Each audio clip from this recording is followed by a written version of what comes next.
తెలంగాణలో కాంగ్రెస్ పార్టీ చేతుల్లో మోసపోయిన మరో వర్గం సమగ్ర శిక్ష అభియాన్ ఉద్యోగులు బీజేపీ రాష్ట్ర కార్యవర్గ సభలో మరియు గట్కేసర్ మాజీ ఎంపీ ఏనుగు సుదర్శన్ రెడ్డి సోమవారం మేడ్చల్ మల్కాజ్గిరి కలెక్టరేట్ ముందు సమగ్ర శిక్ష అభియాన్ ఉద్యోగుల నిరవధిక సమ్మెకు మద్దతు తెలిపిన సందర్భంగా ఆయన మాట్లాడారు.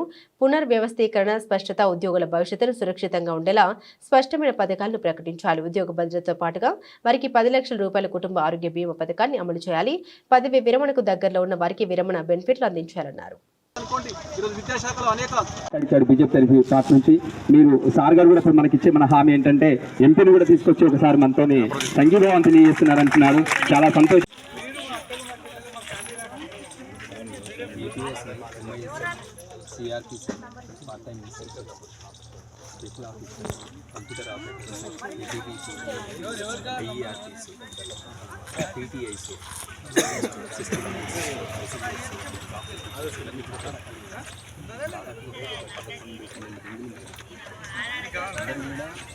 చాలా సంవత్సరాలు ప్రతి సంవత్సరం వస్తారు.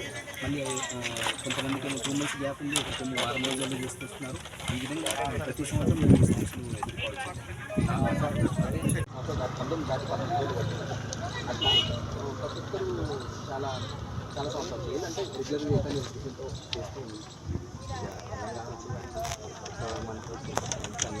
బాధ అనిపిస్తుంది. కానీ ఏం చేస్తారు, మీ క్వాలిఫికేషన్స్, మీ వర్క్ చూసుకుంటే నిజంగా మున్సిపల్ పారిశుద్ధ కార్మికులకు 18,500 నుంచి స్టార్ట్ అయ్యింది. అని చెప్పి మరి ఆ విషయాన్ని తెలియజేసుకుంటూ మాకు సపోర్ట్ చేసేందుకు, సంఘీభావం తెలియజేసేందుకు వారికి ప్రత్యేకంగా ధన్యవాదాలు తెలియజేసుకుంటాం sir. Thank you very much.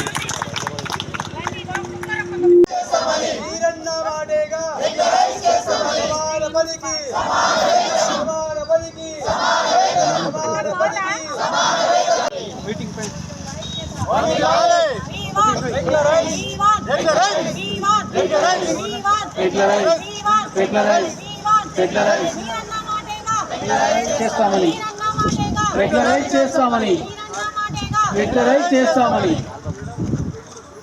आवाज दो,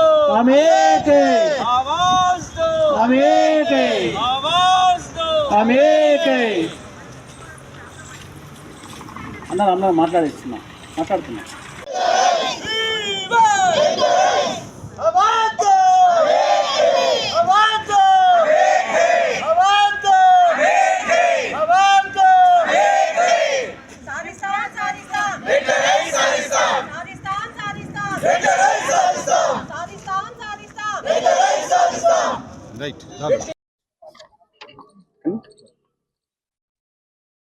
ముందుగా అందరికీ నమస్కారం. ఈరోజు మా మేడ్చల్ నియోజకవర్గం మేడ్చల్ మల్కాజ్గిరి జిల్లా కలెక్టరేట్ ఎదుట ఈరోజు విద్యాశాఖలో సమగ్ర శిక్షణలో పనిచేస్తున్న కాంట్రాక్ట్ బేస్ మీద దాదాపుగా 15 నుంచి 20 సంవత్సరాలుగా వాళ్ళ జీవితాలు పణంగా పెట్టి వాళ్ళు పనిచేస్తూ ఉన్నారు. రాష్ట్రం మొత్తంలో 20,000 మంది దాదాపుగా మా మేడ్చల్లో దాదాపుగా 200 మంది పనిచేస్తూ ఉన్నారు.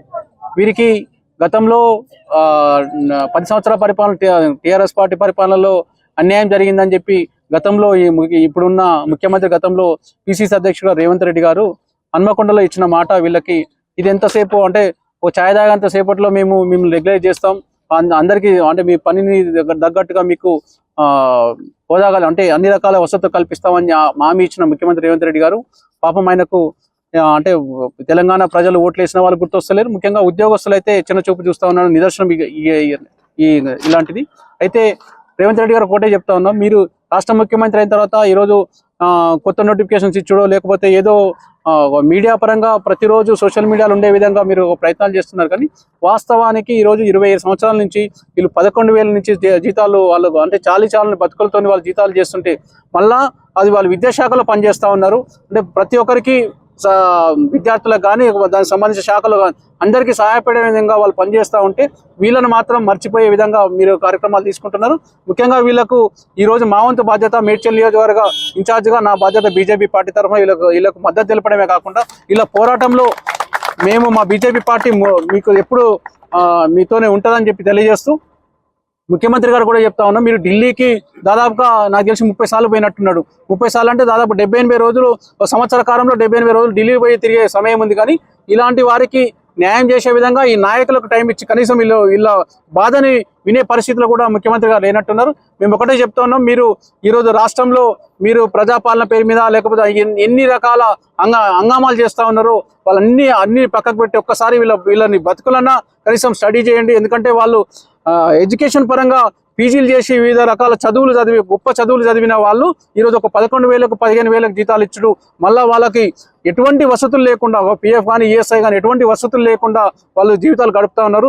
దయచేసి మేము బీజేపీ పార్టీ తన డిమాండ్ చేస్తూ ఉన్నాం, మీరు ఇలాంటిది ఇంకా వీళ్ళపై సరైన నివేదిక తెప్పించుకొని మీ నిర్ణయం తీసుకోవాలనేటైతే పూర్తి స్థాయిలో వీళ్ళకు మా బీజేపీ పార్టీ అండగా ఉంటుంది. మీ చేసే కార్యక్రమాలలో కూడా మేము మా వంతు ప్రయత్నం మీకు అన్ని రకాల సహకారాలు అందిస్తాం. కానీ సోయి తెచ్చుకొని ఈ రాష్ట్ర ప్రభుత్వం ఈ ముఖ్యమంత్రి రేవంత్ రెడ్డి గారు గతంలో ఏదైతే నిజాం పరిపాలన సాగింది, ఇప్పుడు తుగ్లక్ పరిపాలన అంటున్నారు. ఈ పరిపాలన బంద్ చేసి కనీసం కిందికి దిగి ఈరోజు మీకు ఓటేసి గెలిపించిన వీళ్ళందరినీ కూడా, ముఖ్యంగా విద్యాశాఖలో పనిచేస్తున్న వాళ్ళందరూ ఉద్యోగస్తులు ఈ రాష్ట్రంలో మాకు రేవంత్ రెడ్డి వస్తే ఏదో చేస్తారని కానీ వాళ్ళ బతుకు లాగం చేసిండు. 317